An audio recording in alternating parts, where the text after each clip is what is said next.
di dalam kehidupan kita sebagai seorang muslim, minimal 5 kali dalam sehari semalam kita mendengar seruan untuk mendirikan solat yang disebut azan. Ada kalimat menarik di dalam kalimat azan itu, yakni seruan hayya 'alal falah, marilah menuju kepada keberuntungan, marilah meraih kemenangan. Seruan ini adalah kecenderungan dari setiap manusia, apapun warna kulitnya. Artinya, setiap orang dalam hidup selalu ingin meraih dan mencari kemenangan. Kemenangan akan melahirkan kepuasan batin, dan kepuasan batin memberikan kebahagiaan. Sedangkan kekalahan melahirkan penderitaan batin, dan penderitaan batin menjerumuskan seseorang di dalam berbagai bentuk kerugian. Jikalau inilah seruan azan, maka masalahnya ialah apa yang menyebabkan kita meraih kemenangan. Al-Quranul Karim memberikan tuntunan dan ajaran kepada kita bahwa orang-orang yang memperoleh kemenangan itu tidak lain adalah orang-orang yang bertakwa. Hanyalah mereka yang bertakwa kepada Allah Subhanahu wa ta'ala pada akhirnya akan tampil sebagai pemenang. Lalu siapa orang yang bertakwa itu? Dijelaskan dalam awal-awal Al-Baqarah, orang yang bertakwa yang akan meraih kemenangan. Pertama, alladzina yu'minuna bil ghaib, yaitu orang-orang yang beriman kepada yang gaib, percaya bahwa ada alam yang gaib, alam yang abstrak, alam yang tidak bisa dijangkau oleh salah satu daripada panca indera kita. Mereka percaya dan beriman kepada adanya malaikat, beriman kepada adanya iblis dan jin, beriman kepada adanya alam kubur, beriman kepada adanya alam mahsyar, beriman kepada adanya alam akhirat, beriman kepada adanya surga dan neraka. Beriman bukan cuma sekedar beriman dalam ucapan bibir saja, tetapi beriman yang nilai iman itu mampu mewarnai gerak dan gaya hidupnya. Iman yang meresap sampai ke tulang sumsum, kemudian memberikan dampak positif di dalam kehidupan manusia. Alam, kita tahu, adalah sesuatu yang selain Allah, dan Allah bukanlah alam. Apapun namanya selain daripada Allah, itu adalah alam. Alam pada hakikatnya terbagi menjadi dua. Ada alam syahadah, alam nyata, alam konkret, alam yang bisa dijangkau oleh salah satu indera kita. Kemudian ada alam ghaib, alam yang tidak bisa dijangkau oleh panca indera kita, alam metafisika, alam abstrak, alam yang wajib kita imani keberadaannya. Kita percaya bahwa malaikat itu ada, kita percaya kepada jin, bahwa jin itu ada, kita percaya kepada adanya iblis dan setan. Bukan percaya kepada iblis dan setannya, percaya bahwa iblis dan setan itu ada. Itu termasuk salah satu daripada sifat orang yang bertakwa kepada Allah. Saudara-saudara kaum muslimin rahimakumullah, kecenderungan pembangunan yang lebih bersifat materialistis biasanya menggeser aspek kehidupan rohani. Orang berpikir empiri, dan dalam pola pikir yang demikian, maka alam gaib tidak lagi mendapat perhatian. Aspek kehidupan yang bersifat rohaniah malah mulai ditinggalkan. Akibatnya terjadilah kepincangan di dalam kehidupan kita. Pernah ada satu pengalaman pribadi dalam perjalanan kembali ke tanah air. Dalam pesawat di sebelah kanan saya duduklah seorang Jerman, namanya Heiner Simonsen. Iseng saya ajak kenalan, saya ajak ngobrol, saya tanya dia. Saya bilang, Mas Henner ini. Kalau pesawat yang kita tumpangi ini jatuh ke bawah, kira-kira apa yang bakal terjadi, Mas? Dia bilang, kita semua akan mati. Begitu? Iya.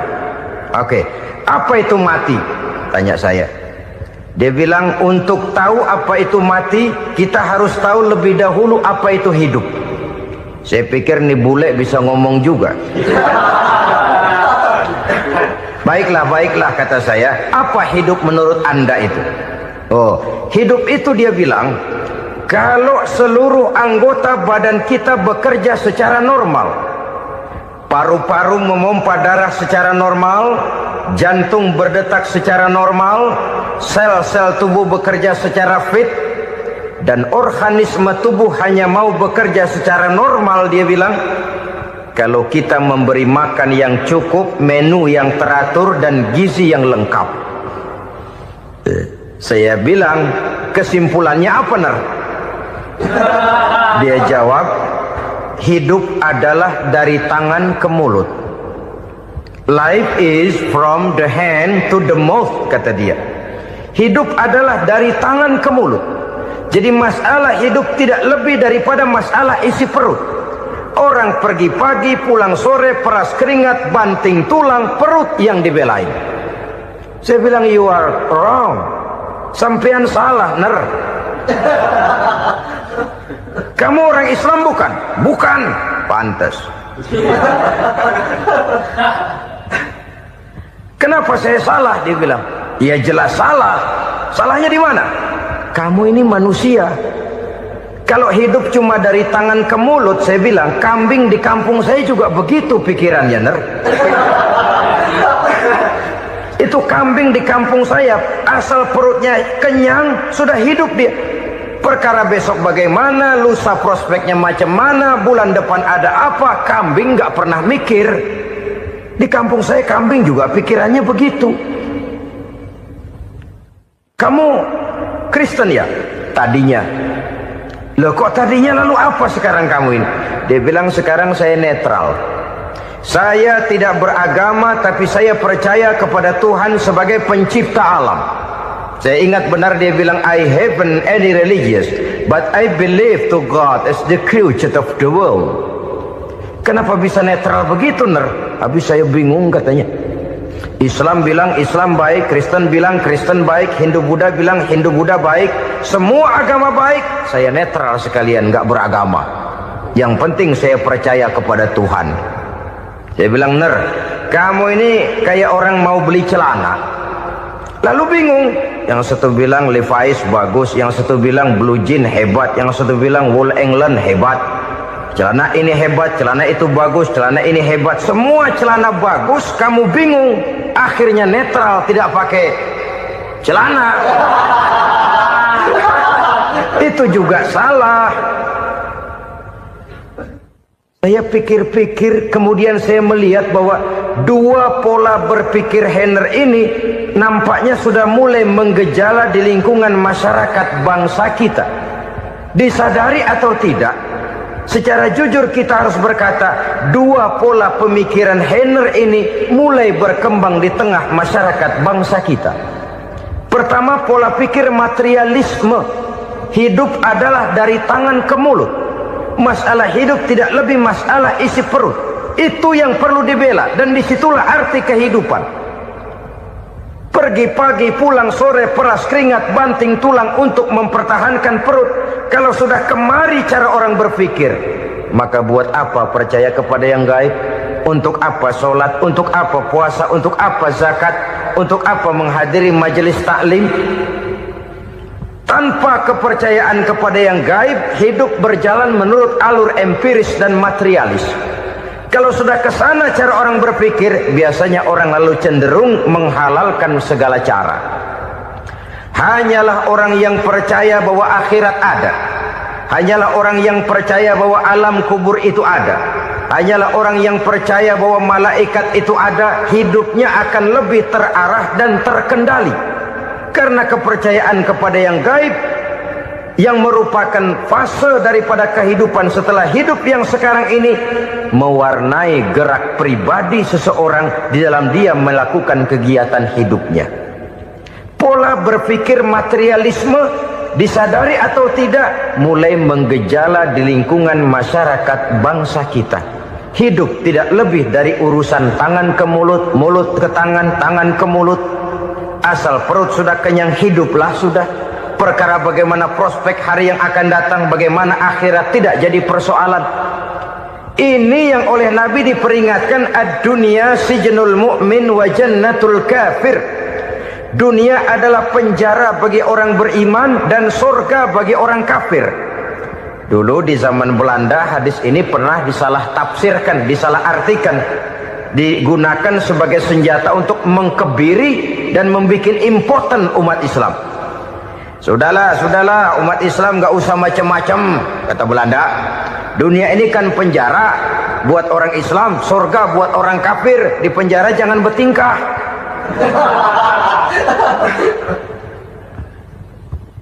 Pengertiannya tidak begitu. Dunia adalah penjara bagi orang mukmin. Artinya dalam kehidupan dunia seorang mukmin tidak bebas memperturutkan hawa nafsunya. Di penjara hawa nafsunya itu. Sebaliknya surga bagi orang-orang kafir. Buat orang kafir surgalah dunia ini. Mereka bebas memperturutkan hawa nafsunya. Dilarang tidak terlarang, dicegah pun tidak tercegah. Mereka hidup menurut alur bisikan nafsu mereka sendiri. Kemudian bila ajal datang, maut merenggut nyawa, selesailah surganya sampai di situ. Maka bagi orang-orang yang tidak percaya kepada adanya akhirat, kepada adanya alam gaib, surganya sebatas umurnya. Sekali lagi, surganya sebatas umurnya. Bila umur selesai, ajal pun datang merenggut nyawa, selesailah sudah surganya sampai di situ. Alangkah pendeknya perjalanan orang-orang yang tidak percaya kepada alam gaib ini. Bagi kita mukmin, jikalau kita mampu memenjarakan hawa nafsu, kita bisa bahagia di dunia ini. Dan Islam memang tidak menyuruh kita sengsara di dunia. Raih dunia, kejar dunia, gapai dunia sebagai alat untuk mencapai kebahagiaan di akhirat nanti. Hidup adalah satu perjalanan panjang yang terbentang sejak kita terlahir dari alam rahim sampai kepada alam akhirat nanti. Andai kata kita gagal meraih kebahagiaan di dunia, toh kita masih punya akhirat. Tapi jangan jadi dalil yang melemahkan semangat. Biarin dah kita di dunia kebelangsak, yang penting akhirat. Akhirnya dunia benar-benar kebelangsak. Bagaimana dunia ini bisa kita raih, dan bagaimana meraih dunia untuk menunjang kepentingan akhirat nanti. Yang kedua, dari pikiran Heiner yang saya lihat menggejala di lingkungan masyarakat bangsa kita, timbulnya manusia-manusia netral. Seolah-olah Tuhan yes, agama no. Sama Tuhan percaya, agama ogah. Tuhan ngangguk, giliran agama godeng. Padahal hampir dalam setiap ayat dalam Quran, kata-kata amanu biasanya bergandeng dengan wa amilus sholihat. Iman dan amal soleh. Ini sebagai isyarat Tuhan dan agama jangan pernah dipisah-pisah. Apabila kita bertuhan, maka kita harus beragama. Apabila kita beragama, maka agama itu harus bersumberkan dari Tuhan yang kita imani itu. Tidak mungkin kita pisah, Tuhan yes, agama no. Sama Tuhan percaya tapi agama bikin sendiri. Sembayangnya cukup bengong 2 jam madep ngulon.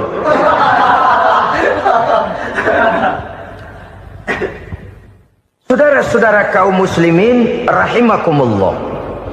Jadi dengan demikian, agama yang kita akui merupakan unsur mutlak di dalam pembangunan sekarang ini, merupakan bagian dari kehidupan yang menuntun kita bahwa di balik alam nyata ini, di balik alam syahadah ini ada alam gaib. Dan mudabbir, murabbi, yang mengatur, yang menguasai, yang memelihara baik dia alam nyata, baik dia alam gaib, tidak lain adalah Allah Subhanahu wa ta'ala. Di sana ada satu super power satu maha kekuatan yang kita perlu bersandar kepadanya. Sebagai makhluk nyata yang hidup di alam nyata, berbuatlah secara nyata sebagaimana harusnya kita berbuat. Karena Islam jelas bukan agamanya orang pemalas. Islam jelas bukan agamanya orang yang mengajarkan setelah selesai sholat boleh duduk, nggelenggem ayam-ayam, ndelohom, menghitung bintang di langit sambil menunggu keajaiban. Tidak. Islam adalah agama yang mengajarkan apabila sholat sudah selesai kamu kerjakan, bertebaranlah di permukaan bumi, cari karunia Tuhanmu. Jangan hidup berpangku tangan menunggu keajaiban. Karena hidup bukan undian. Jangan berharap untung besar tanpa mau peras keringat. Tapi di sebalik itu toh kita juga harus yakin bahwa di sisi usaha nyata yang kita lakukan ada satu super power, satu maha kekuatan gaib yang menentukan berhasil dan tidaknya usaha kita. Kepercayaan kepada hal semacam inilah yang mendorong kita untuk mempunyai sandaran vertikal, agar jikalau usaha ini berhasil, kita tidak lupa diri dan lupa daratan. Jikalau usaha ini gagal, kita tidak putus asa dan buruk sangka, tidak cupik pandangan dan sempit hati, tapi mampu melihat persoalan dengan kacamata putih sambil husnuzon kepada Allah Subhanahu wa ta'ala. Kita percaya malaikat itu ada. Ada yang namanya Raqib dan Atid, mengawasi gerak hidup kita sampai kepada gerak hati kita. Ini memberikan sugesti agar kita berhati-hati. Tidak sejengkal tanah pun kita bisa berlindung dari pengawasan Raqib dan Atid. Ada Munkar Nakir yang akan menyoal kita di alam kubur. Ada malaikat Malik, penjaga neraka. Ada malaikat Ridwan yang menjaga surga. Kita percaya kepada adanya jin, kita percaya kepada adanya setan, iblis. Percaya kepada adanya, bukan mempercayai si setan, si iblis lalu menjadikannya sebagai teman. Tidak. Percaya bahwa mereka itu ada dan merupakan makhluk Allah yang gaib yang diciptakan Allah Azza wa Jalla. Kepercayaan kepada alam gaib memberikan motivasi terhadap gerak lahir manusia, sehingga dengan motivasi kepercayaan kepada yang gaib, gerak lahir jadi lebih terarah, jadi lebih terpelihara. Pernah seseorang bertanya, "Pak, apakah adanya akhirat bisa dibuktikan secara ilmiah?" Saya bilang tidak bisa, tidak bisa. Kenapa? Karena yang berangkat nggak pernah pulang kembali lagi. Kalau dia pulang kemari bisa kita tanya bagaimana enak di sono. Cuma secara moral saya katakan, lebih beruntung orang yang percaya kepada akhirat daripada yang tidak. Sekarang saudara percaya akhirat ada, lalu saudara baik-baik di dunia, sholat, puasa, zakat, menolong orang lain, menebarkan kebajikan. Saudara mati, andai kata akhirat tidak ada, toh dalam hidup saudara sudah berbuat baik. Paling tidak nama saudara akan dikenang sebagai orang baik. Sebaliknya, saudara percaya, kata saya, bahwa akhirat tidak ada, lalu hidup semau-maunya, tenggelam dalam maksiat dan munkarat, menentang Allah, tidak mau ruku dan sujud. Lalu saudara mati, kemudian akhirat ada. Ayo, mau apa? Bekal tidak punya. Jadi secara moral lebih beruntung orang yang percaya kepada adanya akhirat daripada yang tidak percaya. Dan itu alam gaib yang tidak bisa dibuktikan secara eksat. Jangankan untuk membuktikan seperti itu, dalam kehidupan sehari-hari saja yang kita rasakan tidak selalu berbentuk toh. Angin, bagaimana sih bentuknya angin? Kita tidak tahu. Merah, buktinya kalau dikerok merah. Yang merah itu kulit, yang kulit kita bukan anginnya. Sakit, rasa sakit itu ada, tapi bagaimana bentuk sakit kita nggak pernah tahu. Kalau kita makan cabai pedas, bagaimana bentuk pedas itu tidak ada, tapi rasa ada. bentuk pedas hijau, cabenya bukan pedasnya. Tidak semua yang kita rasakan bisa kita gambarkan dalam bentuk yang konkret. Oleh karena itu, sekali lagi bahwa kepercayaan kepada alam yang gaib mampu memberikan satu sugesti yang menata kehidupan seseorang lebih lurus, lebih terarah, dan lebih terkendali. Maka wajar kalau kepercayaan kepada yang gaib mengantarkan seseorang untuk meraih kemenangan. Kenapa? Dia percaya kepada yang gaib, bahwa akhirat ada, bahwa alam kubur ada, bahwa pertanggungan jawab itu ada. Maka dia lalu tidak hidup saenae udele dewe gitu loh. Tidak hidup menurut seleranya sendiri, terarah, teratur. Ini cirinya yang pertama. Orang bertakwa yang akan meraih kemenangan, mereka beriman, mereka percaya kepada yang gaib. Bahkan hal-hal konkret saja selalu berangkat dari yang gaib. Saudara-saudara, para remaja, para pemuda sekarang ini tidak pernah tahu toh siapa yang akan jadi teman hidup saudara. Kita bisa saja ngerancang, mentargetkan, tapi toh akhirnya yang namanya jodoh bukan kekuasaan kita. Rezeki di luar kemampuan kita. Begitu juga ajal, maut, jodoh, ajal adalah contoh-contoh konkret bahwa pada akhirnya yang gaiblah yang menentukan. Bertahun-tahun ngelancong, emang jodoh seret nggak jadi.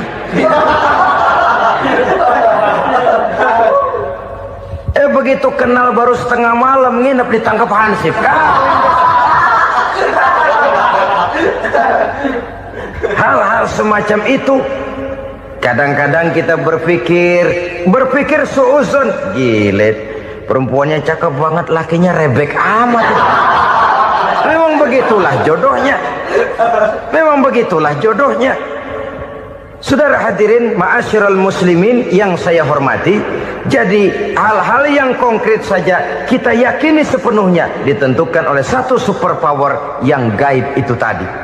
Dari sanalah segala ketentuan itu berangkat dan kesanalah segalanya akan kembali. Maka kepercayaan kepada yang gaib meluruskan gerak hidup seseorang dan itu akan mengantarkan dia kepada meraih kemenangan. Satu. Yang kedua, wa yuqimuna shalah. Orang bertakwa yang akan meraih kemenangan itu adalah orang-orang yang mendirikan sholat. Kenapa sholat mengantarkan orang untuk meraih kemenangan? Yang jelas, inna sholata tanha anil fahsya'i wal munkar. Sholat mampu mencegah manusia dari perbuatan keji dan munkar. Banyak filsafat hidup yang terkandung di dalam sholat ini. Sejak kita wudhu sampai kita menghadap ke arah kiblat, sampai kita melakukan gerak-gerak sholat, bacaan-bacaan yang ada di dalam sholat, lalu sampai kepada mengucapkan salam. Banyak filsafat hidup yang terkandung di dalam sholat. Umpamanya saja, setelah takbiratul ihram mulai kita dengan sholat dalam posisi berdiri, diajarkan dalam kitab-kitab fikih agar kita melihat ke arah tempat sujud. Ini kan filsafat kehidupan. Kalau kamu sholat dalam posisi berdiri, lihat tempat sujud. Jangan sholat mata jelalatan, sebab nanti bisa mengurangi kekhusyuan. Jadi wajar kalau yang dikatakan bahwa yang paling afdol adalah shaf yang di depan. Kenapa? Secara harfiah pengertiannya akan lebih mengundang kekhusyuan. Kenapa? Kalau kita di shaf paling depan di masjid umpamanya paling banter kita lihat tembok. Tapi kalau kita shaf di tengah atau di belakang, orang-orang di depan kita pun akan kelihatan. Yang bajunya loreng, yang bajunya genggang, yang bajunya macam-macam. Kita lihat, kadang-kadang kita pikirin, ada yang bajunya bolong. Kita sholat tapi dalam hati, nih orang bajunya robek yang nggak tahu apa. Ada saja hal-hal yang mengusik kekhusyuan kita. Oleh sebab itu diajarkan dalam posisi berdiri, lihat, arahkan pandangan matamu kepada tempat sujud. Ini kan filsafat kehidupan. Maksudnya apa? Kalau lagi diri lihat dong tempat sujud. Kalau udah di atas ingat dong sama yang bawah. Kalau sudah tinggi, ingat dong dari mana kamu berangkat. Kalau sudah berkuasa, bantu dong yang lemah. Kalau sudah kaya, santuni dong yang miskin. Kalau sudah alim, bimbing dong yang awam. Ini filsafat kehidupan. Dalam posisi berdiri, kau lihat tempat sujud. Ini akan melahirkan kepekaan sosial, di mana seseorang mau tahu kepada orang lainnya. Bagaimanapun kaya kita, tinggi pangkat dan jabatan kita, jikalau hidup hanya untuk kepentingan perut sendiri saja, rasanya belum membawa manfaat di dalam kehidupan kita. Tapi efek yang tertinggi sesungguhnya, solat mencegah manusia dari perbuatan keji dan munkar. Perbuatan keji dan munkar, walaupun kelihatannya mendatangkan uang, membawa keuntungan, tapi itu keuntungan semu, keuntungan sementara. Dengan menipu orang lain kita bisa dapat untung, tapi tidak membawa berkah. Dan itu adalah kerugian besar dalam kehidupan kita. Maka untuk meraih kemenangan, harus dimulai dengan membentuk kepribadian yang tegar, memiliki sandaran vertikal yang langsung kepada Allah Subhanahu wa ta'ala. Dan itu hanya bisa kita tempuh melalui jalur ibadah formal yang sudah ditentukan Allah, yakni solat yang 5 waktu. Untuk memperkuat itu, ada solat-solat sunnah, rawatib, nawafil, sebagai terminal-terminal kontrol cadangan untuk memelihara stabilitas temperatur batin di dalam kita berhubungan dengan zat yang maha gaib, yaitu Allah Subhanahu wa ta'ala. Orang sering bertanya, Pak, itu tetangga saya nggak sholat, duitnya nggak habis-habis, Pak. Nggak sholat tapi mobilnya tambah terus, nggak sholat tapi usahanya makin maju. Tapi di sisi lain ada orang yang rajin sholat, rezekinya butak bener. Anaknya mana kurus, mana korengan. Saudara hadirin ma'asyiral muslimin rahimakumullah. Harus saya katakan bahwa solat memang bukan untuk cari duit. Solat adalah sandaran vertikal kita kepada Allah. Sedangkan soal rezeki itu berkaitan dengan sifat Allah maha pengasih dan maha penyayang. Allah maha pengasih, siapapun dikasih kalau mau usaha. Allah maha penyayang, tidak semua orang disayang oleh Allah Azza wa Jalla. Dan belum tentu banyak harta itu merupakan nikmat. Mungkin juga istidraj. Artinya istidraj itu dikasih tapi diambulin, kalau bahasa Betawinya itu. Dikasih tapi diambulin, itu bukan merupakan nikmat sesungguhnya, lebih merupakan azab dari Allah Subhanahu wa ta'ala.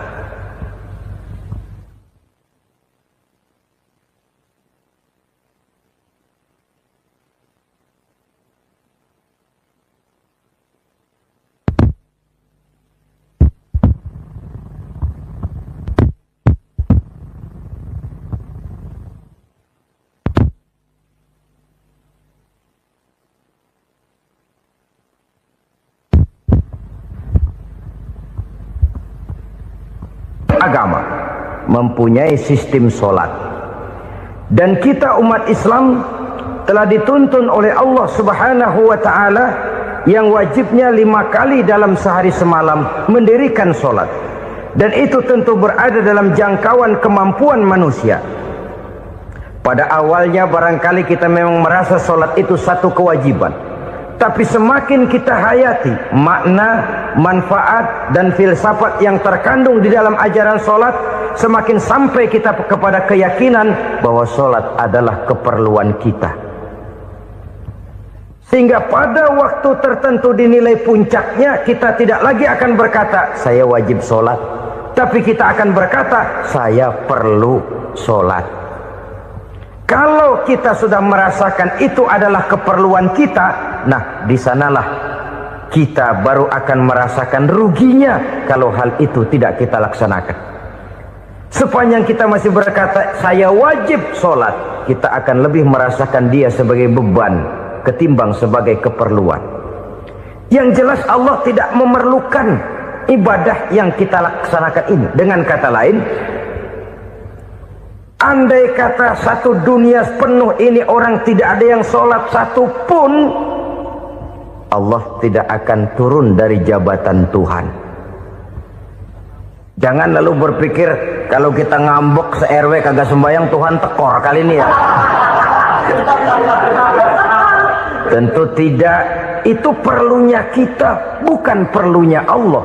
Dan pada induknya kita akan berkata, saya perlu agama.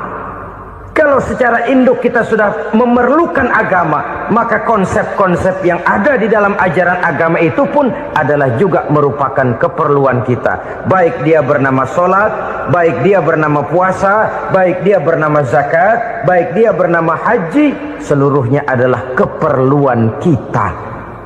Dan sesuatu yang kita perlukan apabila tidak kita laksanakan akan melahirkan kerugian di dalam kehidupan. Jangan heran kalau kita membaca riwayat perjalanan hidup para salafus soleh, orang-orang soleh. Ada yang tahajud sampai 100 rakaat, ada yang sholat malam kakinya sampai bengkak. Kita sekalinya bengkak biri-biri. Ada yang sholat membaca surah dalam Al-Quran sampai khotam Quran. Kok mau? Mereka sudah merasakan itu keperluan. Itu saja soalnya. Satu saat pun jikalau kita merasa bahwa itu keperluan saya, kita pun akan melaksanakan seperti itu. Keperluan saya dalam kehidupan. Inilah yang kedua. Yang ketiga, orang bertakwa yang akan meraih kemenangan itu, wa mimma razaqnahum yunfikun. Mereka membelanjakan sebagian daripada rezeki yang diberikan Allah kepada mereka. Mereka infakkan di jalan Allah. Ada satu dialog menarik. Satu hari seorang anak muda bertemu dengan seorang kakek-kakek yang sudah dikenalnya baik. Bertanyalah anak muda ini, "Kek, umur kakek berapa tahun?" 15 tahun, kata si kakek. Anak kakek berapa orang? 1. Harta kakek berapa banyak? 15 juta. Si anak muda ini bengong. Lalu protes, "Kok kakek bohongin saya?" "Kenapa?" "Saya tahu umur kakek 70 tahun. Kenapa ngaku 15? Saya tahu anak kakek 5. Kenapa bilang 1? Saya tahu kakek miliuner, miliaran uang kakek. Kenapa ngaku cuma 15 juta? Begini, kata si kakek tadi. Benar, umur saya 70 tahun. Tapi dari umur yang 70 tahun itu baru 15 tahun terakhir ini saya merasakan ibadah kepada Allah. Meninggalkan maksiat, jauh dari segala macam munkarat. Maka yang 15 tahun inilah yang benar-benar saya rasakan sebagai umur saya. Benar anak saya 5, tapi yang 4 susah diatur. Cuman 1 rasanya nih yang bakal jadi si buah hati, belahan jantung, pelanjut cerita penerus sejarah. Cuma 1 ini yang saya harapkan, yang akan jadi anak soleh, yang akan membuat saya menerima pensiunan pahala. Kalau yang 4 apek dah, nggak ada harapan. Yang 1 nyekek botol melulu. Oh begitu, iya. Lalu kenapa kakek bilang harta kakek cuma 15 juta padahal saya tahu kakek uangnya miliaran, depositonya banyak? Ya karena 15 juta itulah yang saya ingat yang pernah saya belanjakan di jalan Allah. Saya merasa itulah harta saya yang sebenarnya. Yang miliaran yang saya simpan di bank kelak, kalau satu saat saya mati, akan jadi rebutan di antara anak-anak saya. Iya kalau anak saya soleh kayak yang 1 ini. Kalau yang 4 tadi udah tulen dia bakal berantem dah berebut tuh. Jadi 15 juta yang saya belanjakan di jalan Allah inilah yang saya merasakan benar-benar harta saya yang sesungguhnya. Dialog ini patut menjadi bahan renungan kita bersama. Diberikan kita umur 40, 50, 60, 70, 80. Berapa tahun dari umur yang diberikan itu yang jalan mulus, yang kita gunakan untuk melaksanakan ibadah? Banyak harta kita simpan di bank, di lemari, di dompet, di tas. Tapi berapa yang sudah kita depositokan di jalan Allah yang akan menemani kita di hari kita kembali nanti? Maka orang bertakwa yang akan meraih kemenangan, wa mimma razaqnahum yunfikun, mereka membelanjakan sebagian dari rezeki yang diberikan Allah di jalan Allah subhanahu wa ta'ala. Ma'asyiral muslimin rahimakumullah, zahirnya memang kita memberikan kepada orang lain, tapi hakikatnya kita menyimpan untuk diri kita sendiri. Kita memberikan kepada yatim piatu 25.000, zahirnya kita memberikan si yatim, hakikatnya kan kita cuma nyimpan. Saya berikan, titip kepadamu, ini untuk saya di akhirat. Kau boleh belikan baju, kau boleh belikan untukmu makan, kau boleh bayarkan sekolahmu.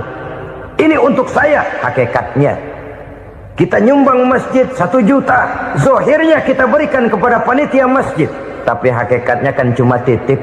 Titip 1 juta ya, untuk saya di alam kubur nanti. Silahkan kau boleh belikan semen, ini uang, belikan besi, belikan pasir. Saya cuma sekedar titip untuk kepentingan saya. Hakikatnya kita cuma sekedar menitip.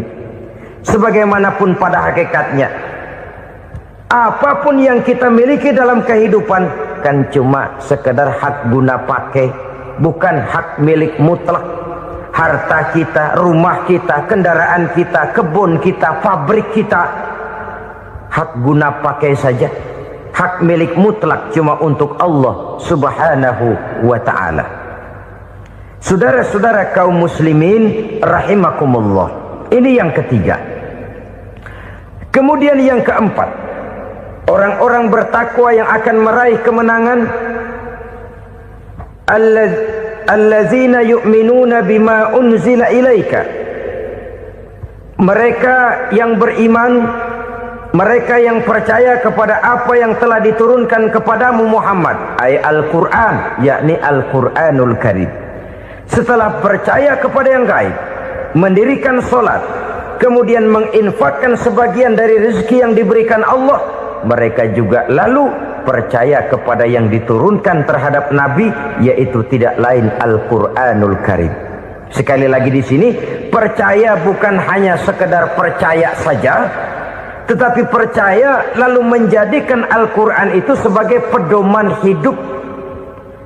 Sebab memang Al-Quran itu adalah GBHM, garis-garis besar haluan muslim.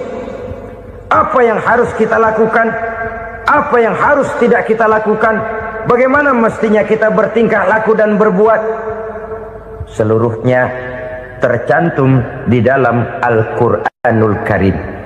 Itu sebabnya ketika satu hari Aisyah ditanya bagaimana akhlak Rasul, beliau menjawab, kana Rasulullah sallallahu alaihi wasallam khuluquhul Quran. Akhlak daripada Rasulullah tidak lain adalah Al-Quran. Jawaban simpel ini memberikan gambaran bahwa keseluruhan daripada konsepsi Quran sudah diterjemahkan dalam kehidupan Rasulullah sallallahu alaihi wasallam. Karena kita tahu akhlak adalah keseluruhan dari gerak hidup manusia. Sejak ia berpribadi, berumah tangga, bertetangga, bermasyarakat, sampai kepada berbangsa dan bernegara, Al-Quran tetap memberikan sentuhan nilainya. Oleh karenanya, orang-orang yang bertakwa adalah orang-orang yang menjadikan Al-Quran sebagai pedoman dalam kehidupannya. Dan kita yakini Al-Quran diturunkan kepada Nabi Muhammad bukan merupakan produk Nabi Muhammad. Isi dan redaksinya langsung dari Allah subhanahu wa ta'ala. Kemudian cirinya yang kelima, orang bertakwa yang akan meraih kemenangan itu, wa ma unzila min qablika. Tidak hanya sekedar percaya kepada yang diturunkan terhadap Nabi Muhammad, yaitu Al-Quran, mereka juga percaya kepada apa yang pernah diturunkan kepada para nabi, kepada para rasul sebelum Nabi Muhammad. Percaya kepada adanya suhuf, percaya kepada adanya Taurat, percaya kepada adanya Injil, percaya bahwa Allah dahulunya sudah menurunkan Taurat kepada Musa, percaya bahwa Allah sudah menurunkan Injil kepada Isa, percaya Injil ada, Taurat ada, diturunkan Allah untuk Isa dan Musa, tetapi tidak wajib mengamalkannya karena kita sudah diberikan Al-Quranul Karim. Ini yang perlu saya garis bawahi. Kita percaya Allah telah menurunkan Injil dahulu kepada Isa. Kita percaya bahwa Allah telah menurunkan Taurat dahulunya kepada Nabi Musa. Kadang-kadang ini dijadikan dalih, dikacaukan pengertiannya. Quran saja mengajarkan bahwa orang yang bertakwa harus percaya kepada Injil, maka pakailah Injil. Apalagi kalau ayat sebelumnya ditilap, dihapus, dihilangkan, Injilnya yang ditekankan, maka akan terjadilah penekanan yang salah arah. Karena salah arah akhirnya bisa merusak dan menghancurkan akidah. Ketika Rasul suatu saat pernah ditanya orang, "Ya Rasul, bagaimana sikap kita sebagai muslim terhadap Injil yang ada sekarang?" Beliau menjawab, "La tukadzibuhu jami'an wa la tusaddiquhu jami'an." Jangan didustakan seluruhnya, jangan juga dibenarkan semuanya. Artinya, ini sudah merupakan gambaran dari Rasul bahwa dalam Injil yang ada sekarang masih ada ajaran-ajaran tauhid yang dibawa oleh Nabi Isa dan diajarkan kepada umatnya. Tapi juga dalam Injil yang sekarang ini sudah terkena intervensi dan investasi manusiawi. Karena itu Rasul menyimpulkan, la tukadzibuhu jami'an wa la tusaddiquhu jami'an. Jangan didustakan semua, jangan dibenarkan seluruhnya. Kita memang percaya Allah telah menurunkan Injil kepada Nabi Isa dulu, tapi kita tidak wajib mengamalkan Injil. Kita percaya Allah telah menurunkan Taurat kepada Nabi Musa, tapi kita tidak wajib mengamalkan kitab ajaran Taurat. Yang wajib kita percayai dan kita amalkan hanyalah Al-Quranul Karim. Kenapa? Oleh karena baik yang ada di dalam Taurat, baik yang ada di dalam Injil, tentu tercakup di dalam Al-Quran sebagai kitab terakhir yang diturunkan oleh Allah Subhanahu wa Ta'ala. Dan itu wajar. Kalau seorang pejabat mau mengeluarkan satu keputusan baru, tentu dia harus meninjau keputusan-keputusan lama. Andai kata dianggap tidak berlaku, dianggap tidak relevan lagi, maka keputusan-keputusan lama itu tentu sudah dianggap tidak berlaku. Sebagian daripada aturan-aturan dalam keputusan lama yang masih dianggap relevan tercantum dalam keputusan baru yang wajib diamalkan. Begitulah hubungannya antara Al-Quran, Taurat, Zabur, dan Injil. 4 kitab samawi yang diturunkan Allah masing-masing kepada Zabur untuk Nabi Daud, Taurat untuk Nabi Musa, dan Injil untuk Nabi Isa alaihi wassalatu wassalam. Ketiga-tiga kitab itu kita percayai adanya.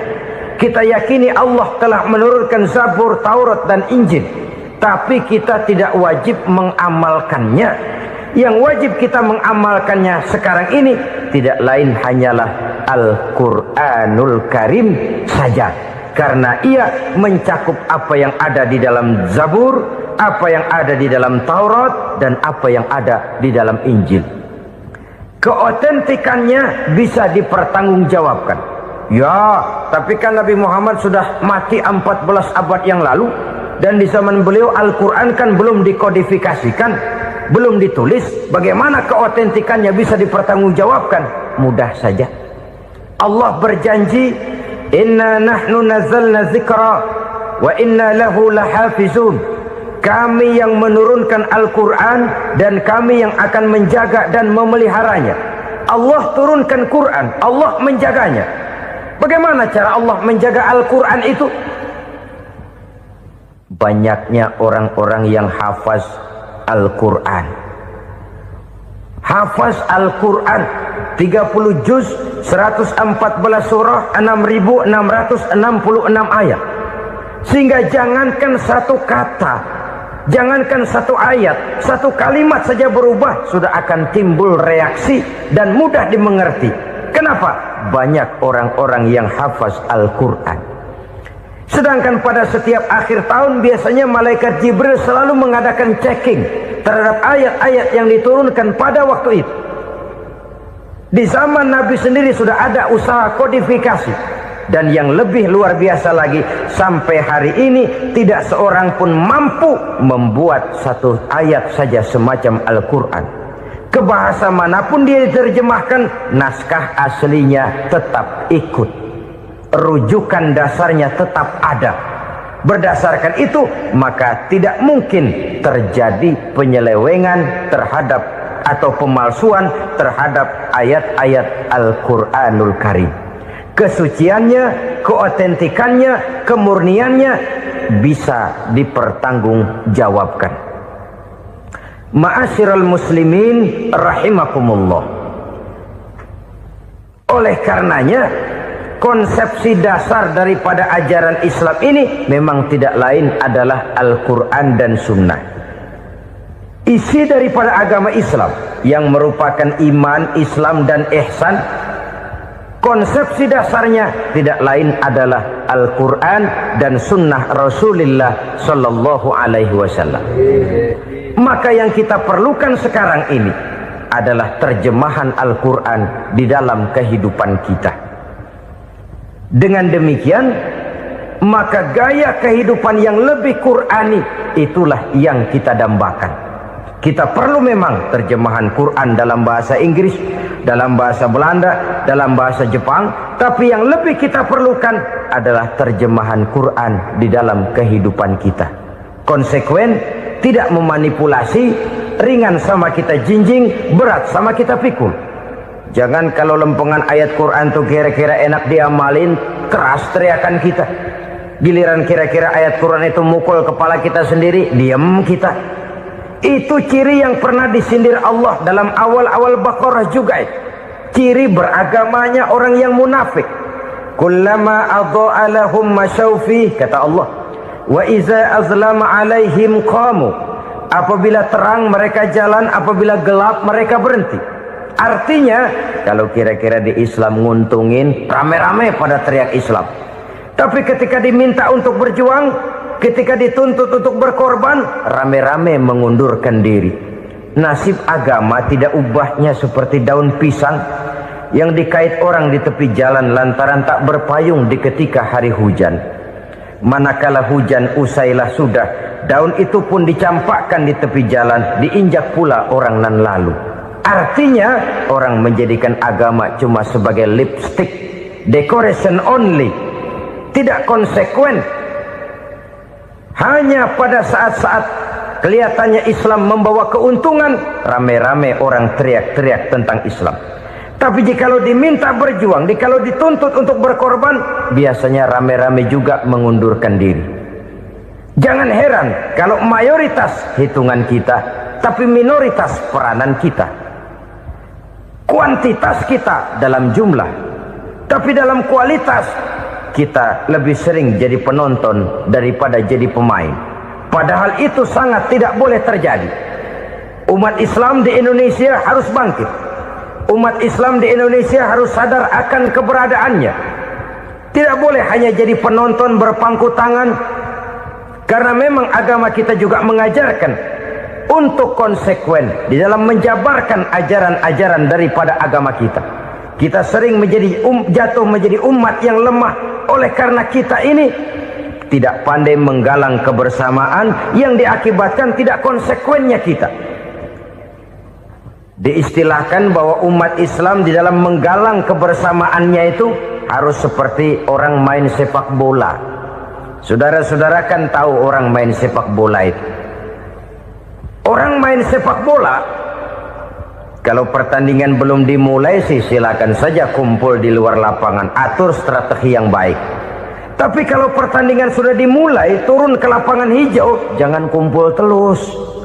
Ada sepak bola gotong royong, mundur-mundur rame-rame, depan ke depan kumpul melulu mainnya. Kalah. Orang main sepak bola itu ya harus ada penyerang tengah, harus ada penjaga gawang, harus ada strikernya, harus ada kiri luarnya, kanan dalamnya yang jadi backnya. Posisi boleh bermacam-macam, tapi yang penting saling ngoper untuk menggolkan gawang lawan. Begitulah umat Islam ini. Boleh ada yang jadi pejabat, boleh ada yang jadi pengusaha, boleh ada yang jadi petani, silakan ada yang jadi seniman, ada yang jadi penyair, ada yang jadi artis sekalipun. Tapi kalau sudah berhasil menguasai bola, jangan lupa operannya. Operan itu yang langka.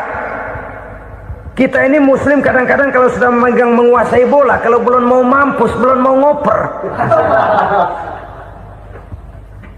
Nanti kalau sudah nggak punya bola, baru mau ngoper. Kalau sudah dengar-dengar mau dekat pensiun, baru mau jihad, baru mau berjuang, baru mau ngurus pesantren. Tanda tangan sudah tidak laku, memo sudah tidak dihargai, baru mau berjuang.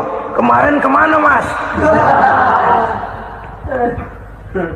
Kita tidak pandai memanfaatkan posisi. Dengan kata lain, kalau kembali kepada persoalan kita, konsekuensi kita terhadap agama yang kita anut ini belum ideal. Kita masih lebih sering berislam ini pada saat-saat yang menurut perhitungan kita membawa keuntungan. Tapi kalau diminta berjuang, dituntut berkorban, yang itu pun hakikatnya adalah untuk kepentingan kita juga. Allah tidak pernah menuntut kita untuk jihad bagi kepentingan Allah, itu tidak. Berjuang menegakkan agama Allah, apakah untuk kepentingan Allah? Tidak. Untuk kepentingan kita. Sebab nilai-nilai jihad itu pada akhirnya akan membawa kita kepada suatu kebahagiaan. Setidaknya kalau tidak di dunia, tentu di akhirat sebagai syahid. Oleh karena itu, pada bagian akhir ini saya ingin mengajak, marilah kita konsekuen. Sekali kita berkitabkan Al-Quranul Karim, mari dia kita jadikan pedoman. Jangan cuma kita jadikan sebagai penghias dinding, pelengkap rumah, bahwa di rumah kita ada Al-Quran, tapi yang baca kecoa. Habis pada bolong tuh Quran. Yang penting kan punya Quran. Ditaruh di pintu rumah. Biar apa? Biar kuntilanak kagak masuk katanya. Ya apa itu nasib Quran, cuma kerjanya jaga pintu, ngusir kuntilanak, ngusir memedi. Bagaimana kita hidup menurut tuntunan Al-Quran? Kadang-kadang tidak pernah menjadi masalah bagi kita. Maka bagaimanakah Al-Quran akan mungkin membawa keberkahan dalam hidup kalau ajarannya kita injak-injak dalam keseharian kita? Mewujudkan gaya hidup yang lebih Qurani, itulah yang akan kita rintis di dalam kehidupan kita. Bertahap, step by step, menurut kemampuan yang ada pada kita. Jika jalan ini tidak bisa kita selesaikan, percayalah akan ada generasi penerus yang akan melanjutkan usaha dan cita-cita mulia itu.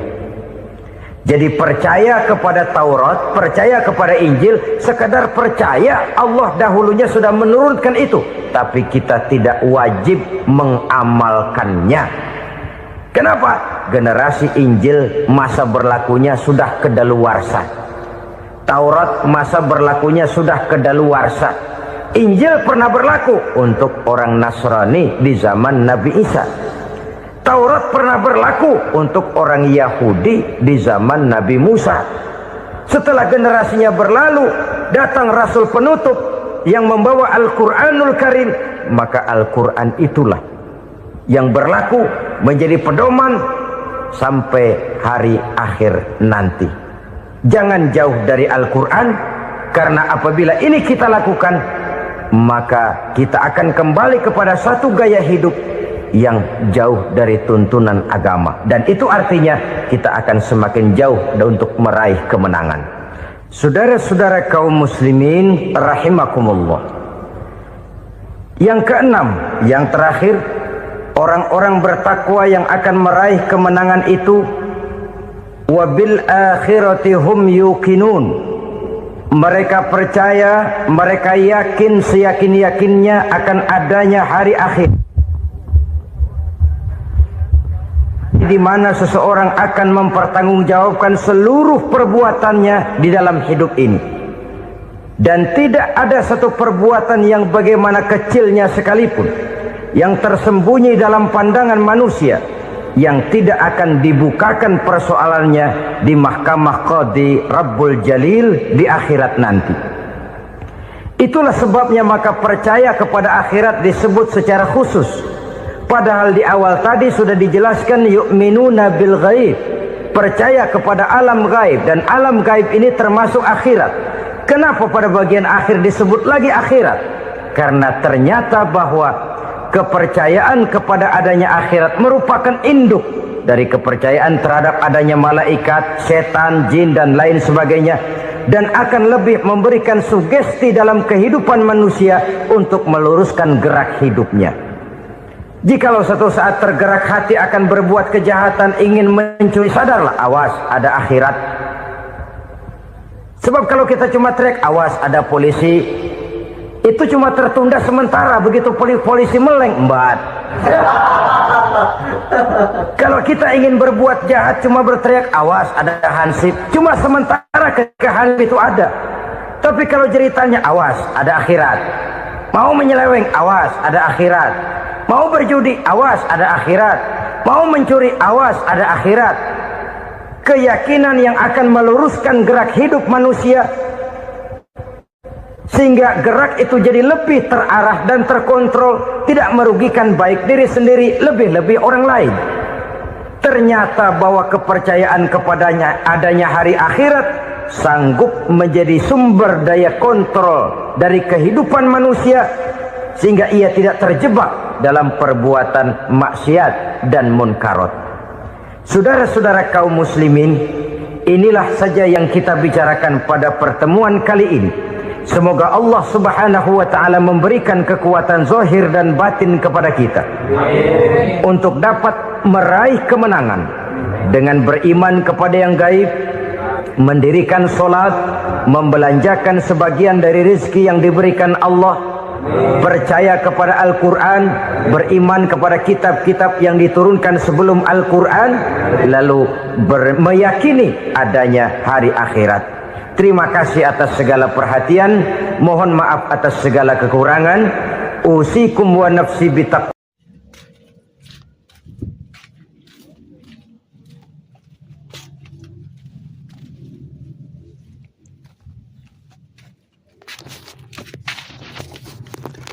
Aku yang let's go. Wah, that's amazing.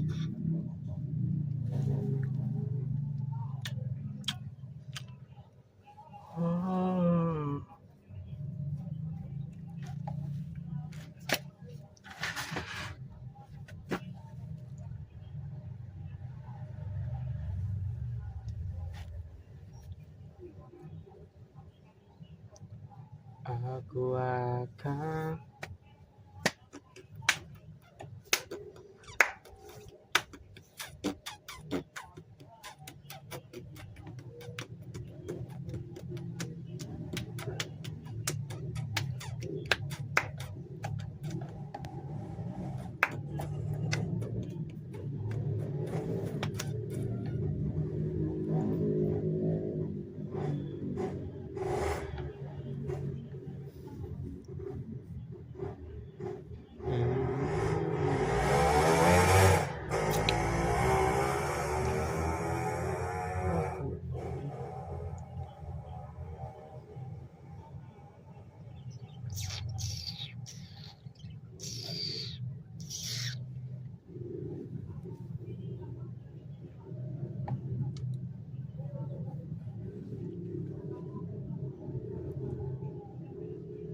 wanna be your love.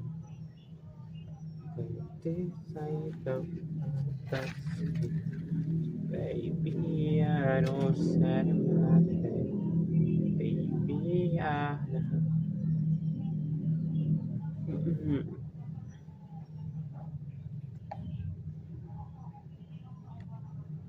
wanna be your, wanna be your, wanna be your.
Panjang puisi untuk menentukan cinta.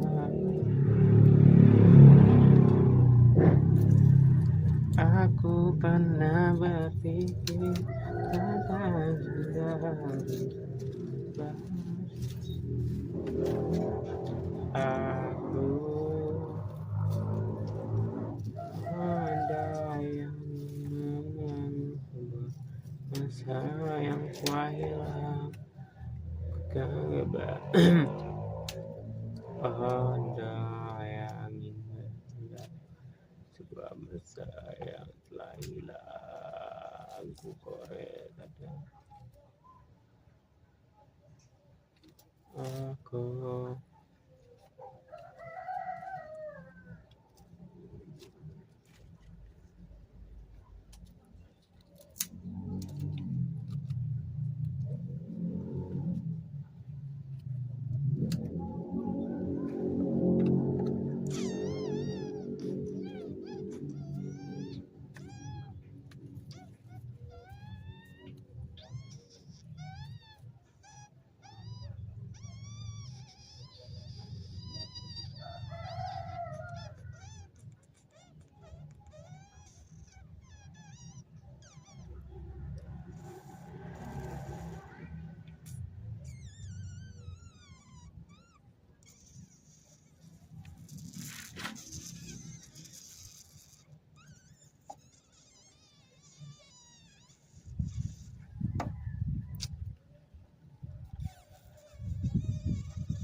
waktu kan ku anggap berdasar.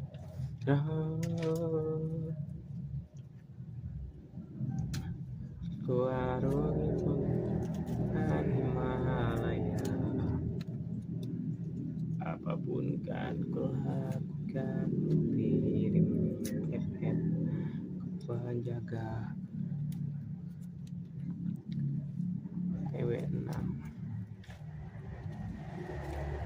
Ada yang sebuah masa yang telah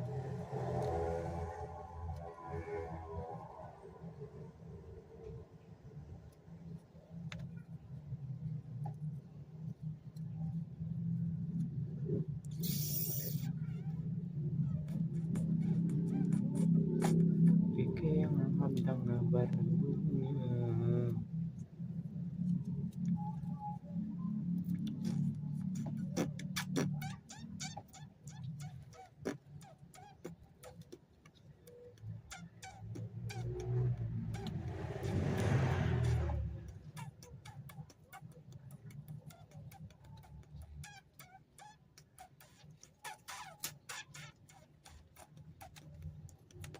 Just Saturday push papers and presto madonna Saturday cuci demam destination so crescere very high when I seven nachos. Baby, I just wanna be your, just wanna be your one.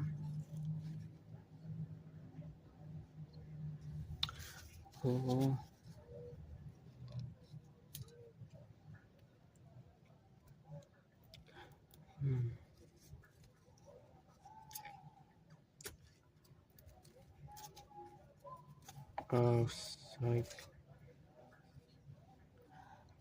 Side.